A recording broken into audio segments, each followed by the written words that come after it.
Hello friends, कैसे हैं आप सभी लोग। आशा करता हूँ बहुत ही बढ़िया होंगे।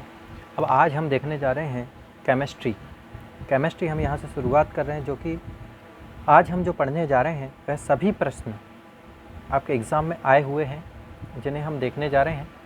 ठीक है, जैसे कि यहाँ पर दिया हुआ है, पहला प्रश्न लिखा हुआ है। पहला प्रश्न हमारा पदार्थ से संबंधित है कि निम्नलिखित में से किसके अणुओं के बीच आकर्षण बल अधिकतम होता है। तो यहाँ पर बोला गया है कि किसके अणुओं के बीच आकर्षण बल अधिकतम होता है। तो आकर्षण बल का मतलब यह होता है कि जैसे कोई दो पिंड होते हैं और पिंडों के बीच में अट्रैक्शन, उसे ही हम आकर्षण कहते हैं।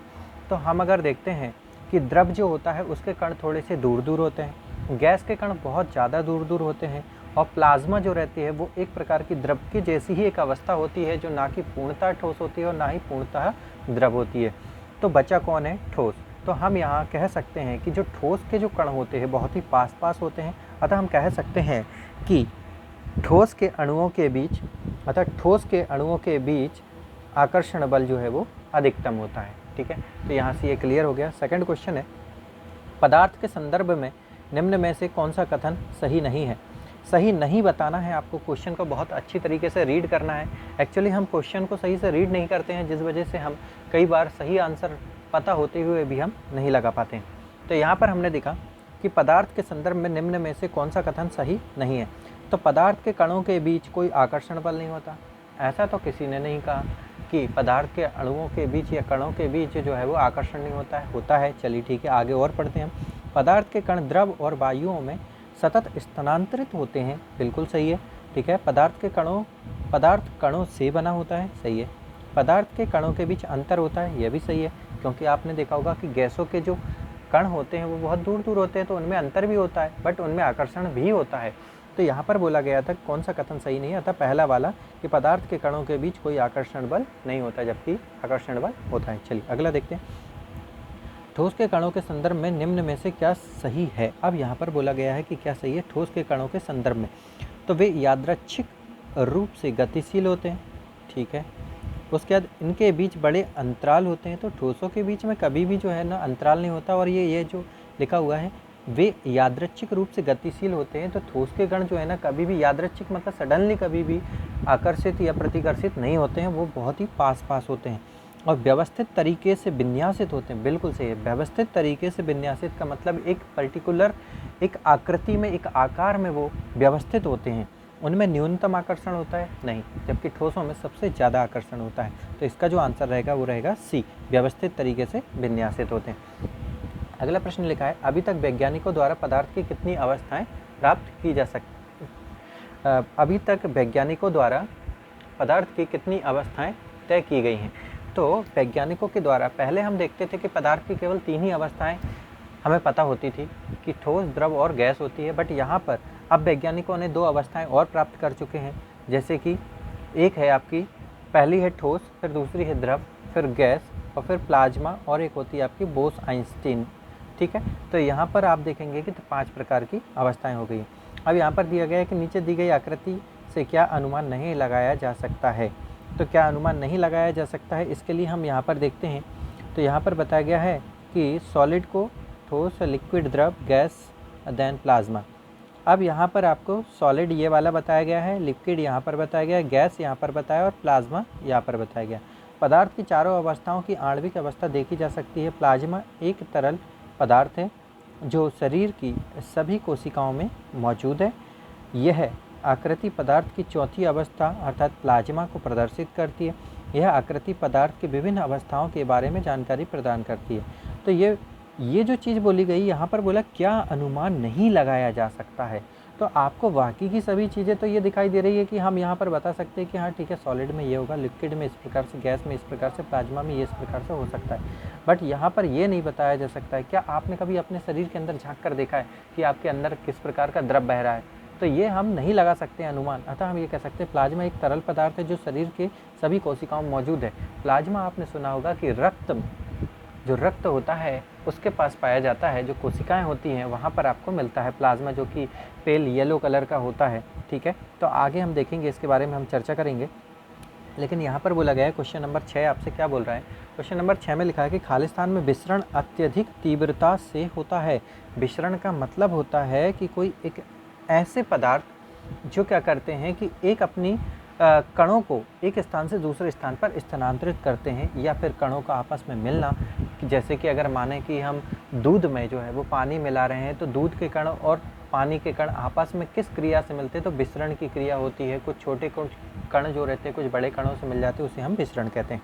तो इस प्रकार से हम कह सकते हैं। अगर जैसे हम यहाँ पढ़ें भी कि पदार्थ की 3 अवस्थाएं, हाँ, तो विसरण अत्यधिक किस में होगा, तो यहाँ पर सबसे अधिक बोला गया है। ये नहीं कहा गया है कि किस में नहीं होता है, क्योंकि ठोसों में तो नहीं होता है, द्रवों में होता है, ठीक है। इसके साथ साथ प्लाज्मा भी एक प्रकार की ऐसी स्टेट होती है जिसमें कि कणों का आपस में बहुत कम विसरण होता है, लेकिन गैसों में सबसे ज़्यादा होते हैं, ठीक है। तो यहाँ पर हम देखेंगे कि पदार्थ की 3 अवस्था, ठोस, द्रव और गैस में पदार्थ की वह भौतिक अवस्था जिसका आकार व आयतन दोनों अनिश्चित होते हैं। तो आपको इस बात का ध्यान रखना है कि गैस के आकार और आयतन दोनों अनिश्चित होते हैं। ना तो गैसों का कोई आकार मिलेगा आपको और ना ही कोई आयतन मिलता है।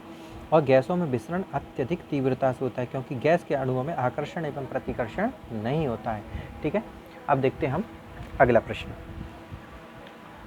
अगला प्रश्न हमारे सामने है। अगला प्रश्न हमारे सामने लिखा हुआ है कि यदि अमोनिया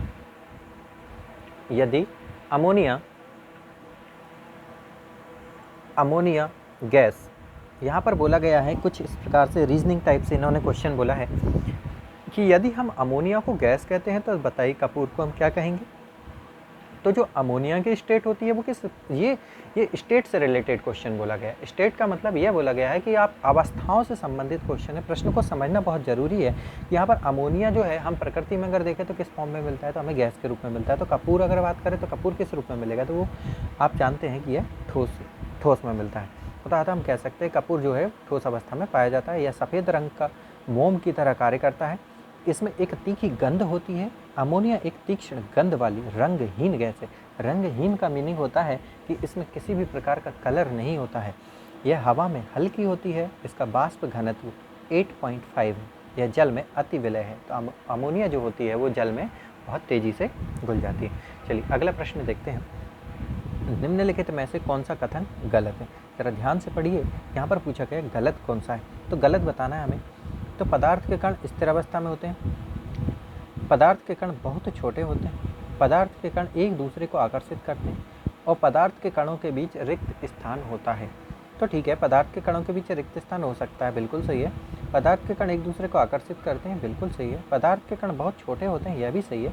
और पदार्थ के कण स्थिर अवस्था में होते हैं, यह नहीं है। पदार्थ के कण स्थिर होते हैं क्योंकि अगर ये बोलते कि गैस में, द्रव में या ठोस में कोई तीनों में से कोई एक ऐसी स्टेट बताते तो हम कह सकते थे कि हाँ वाकई में ठीक है। लेकिन स्थिर अवस्था में तो हम देखते हैं कि मोस्टली कुछ ठोस अवस्थाएं ऐसी होती हैं जिनमें जो है पदार्थ के कण कैसे होते हैं स्थिर अवस्था में, लेकिन बाकी के सभी स्टेट में नहीं हो सकते हैं। मतलब ये वाला गलत रहेगा। हम इनसे संबंधित कुछ और तथ्य देख सकते हैं। यहाँ पर बताया गया सभी पदार्थ कणों से मिलकर बने होते हैं। सभी पदार्थ कणों से मिलकर बने होते हैं। पदार्थ के कण अत्यंत सूक्ष्म होते हैं, बहुत छोटे छोटे। पदार्थ के कणों के बीच रिक्त स्थान भी होता है। पदार्थ के कण निरंतर गतिशील होते हैं। पदार्थ के कण एक दूसरे को आकर्षित करते हैं। पदार्थ के कणों में गतिज ऊर्जा भी होती है और तापमान बढ़ाने पर कणों की गति तेज हो जाती है। तो आप जैसे ही देखेंगे कि अगर आप तापमान बढ़ाते जाएंगे, तापमान को जितना ज़्यादा, टेम्परेचर जितना इंक्रीज़ करेंगे, गति जो है वो बढ़ती चली जाएगी। ठीक है, अगला प्रश्न। खालिस्तान एक शुद्ध पदार्थ है। अब आप यहाँ पर देखेंगे कि चीनी का घोल, क्या आप चीनी के घोल को शुद्ध कह सकते हैं? बिल्कुल नहीं। क्यों?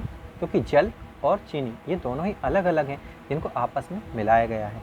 इसके बाद अगर हम बात करें कि दूध, तो दूध जो होता है वो किस प्रकार से होता है, तो गाय के द्वारा प्राप्त किया जाता है और इसमें बहुत प्रकार के आपको कीटाणु या केमिकल मिल सकता है। देन इसके बाद फिर क्या होता है आपका वायु, और वायु में बहुत प्रकार की गैसेज हैं, और फिर है आपका क्या, मीथेन। क्योंकि ये जो चीज़ हमें मिल रही है ये डायरेक्टली नहीं है, और मीथेन जो होता है वो डायरेक्टली हमें मिल भी जाता है, देन यूज़ भी हम डायरेक्ट कर सकते हैं। तो यहाँ पर बोला है कि शुद्ध पदार्थ कौन सा है, तो वो कौन सा होता है हमारा मीथेन, और मीथेन का फॉर्मूला क्या होता है CH4। मीथेन एक शुद्ध पदार्थ है। यह पृथ्वी की सतह के नीचे पेट्रोलियम पदार्थों के साथ प्राकृतिक गैस के रूप में पाई जाती है। यह दलदली भूमि में भी मिलती है, इसलिए इसे मार्स गैस भी कहते हैं। तो आप याद रखना है कि मीथेन को हम क्या कहते हैं, मार्स गैस भी कहते हैं। चलिए अगला प्रश्न हम यहाँ पर देखते हैं। यहाँ पर लिखा हुआ है दृढ़ता। आपको ये बताना निम्नलिखित में से कौन सा से विधान सत्य है। तो यहाँ पर लिखा हुआ है दृढ़ता। पदार्थ के प्रकार के अनुसार कणों के स्थान के आधार पर आकार बदलता है। उदाहरण के लिए ठोस पदार्थों का निश्चित आकार होता है, जबकि तरल पदार्थ उनके पात्र का आकार प्राप्त करते हैं, और देखा जाए तो गैसों का कोई आकार नहीं होता है। तो अब आपको बी नंबर का भी दिया है कि संपीडितता। आपको ये बताना है कि ये किस प्रकार से सही है या नहीं है। सही और गलत का मतलब, ये क्वेश्चन आपको बहुत कंफ्यूज करते हैं, वहाँ पर हमें यही समझ नहीं आ पाता है कि हमें करना क्या है इनमें। तो ये परिभाषा दी गई है दृढ़ता की, कि दृढ़ता बताना चाह रहे हैं कि क्या दृढ़ता यही होती है कि पदार्थ के प्रकार के अनुसार कणों के स्थान के आधार पर आकार बदलता है। उदाहरण के लिए ठोस पदार्थों का निश्चित आकार होता है, बिल्कुल सही है, जबकि तरल पदार्थ उनके पात्र का आकार प्राप्त करते हैं, सही है। जैसे कि दूध को हम गिलास में डालेंगे तो गिलास जैसा, बाल्टी में डालेंगे तो बाल्टी के जैसा, बॉटल में डालेंगे तो बॉटल के जैसे, द्रवों में ये खासियत होती है। और देखा जाए तो गैसों का कोई आकार नहीं होता, बिल्कुल सही कही गई है कि दृढ़ता कुछ इस प्रकार से हो सकती है। अभी बी नंबर कह रहा है संपीडितता क्या होती है। यह पदार्थों का वह गुण है जिसके कारण उच्च दाब पर उनका आयतन कम हो जाता है और गैसों में यह गुण पाया जाता है। तो अब हम यहाँ पर देख रहे हैं दोनों प्रकार की हमने परिभाषाएं देख ली। अब इसका जो आंसर है वो क्या क्या हो सकता है और क्या नहीं हो सकता है। अब हम यहाँ पर देखेंगे कि ए और बी दोनों सत्य हैं क्या, ये भी कहना मुश्किल है। क्या केवल ए ही सत्य है, क्या केवल बी ही सत्य है, क्या ए और बी दोनों असत्य हैं। तो हमें जब तक इनकी परिभाषाएं नहीं पता रहेंगी तब तक हम इनका आंसर सही नहीं दे पाएंगे। तो हम यहाँ पर देख रहे हैं कि दृढ़ता क्या होती है। संपीडितता बिल्कुल सही है। संपीडितता का मतलब ये होता है कि जैसे कि आप अगर कोई चीज़, जैसे ये पेन आप देख रहे हैं, तो ये जो इसको आप प्रेस कर रहे हैं, ये जो आप इसे दबा रहे हैं, ये जो दबाने का जो आप गुण देख रहे हैं, तो ये प्रेस करने पर क्या होगा कि अगर ये कोई स्प्रिंग टाइप से होती तो यह दब जाती, जिससे इसमें एक संपीडितता का गुण आ जाता, और दबाने पर क्या होता कि उसका आयतन जो है वो कम हो जाता। तो यहाँ पर दृढ़ता की परिभाषा क्या होती है। दृढ़ता मतलब टफनेस, उसके अकॉर्डिंग अगर देखें तो यहाँ पर लिखा है पदार्थ के अनुसार प्रकार के अनुसार कणों के स्थान के आधार पर आकार बदलता है। तो हम यहाँ पर देखेंगे कि पदार्थों में दृढ़ता के गुण के कारण पदार्थ टूटने से पहले अपने ऊपर लगने वाले झटकों या धक्कों का विरोध करता है। अतः ए जो कथन है वो गलत तथा कथन बी सही है, क्योंकि संपीडितता गैसों में सबसे अधिक पाई जाती है और इसके कारण उच्च दाब पर इसका आयतन कम हो जाता है। तो ये जो था हमारा चैप्टर नंबर फर्स्ट का, हमने फर्स्ट पार्ट कवर कर लिया है। अब हम देखने जा रहे हैं सेकंड पार्ट। सेकंड क्या लिखा हुआ है हमारे सामने, पदार्थों का वर्गीकरण। तो पदार्थों का वर्गीकरण, क्लासिफिकेशन ऑफ मैटर। अब हम यहाँ पर डिवाइड करेंगे कि किस प्रकार से होता है। तो यहाँ पर लिखा हुआ है सबसे पहले कि मिश्रण प्रकृति में खालिस्तान हो सकता है।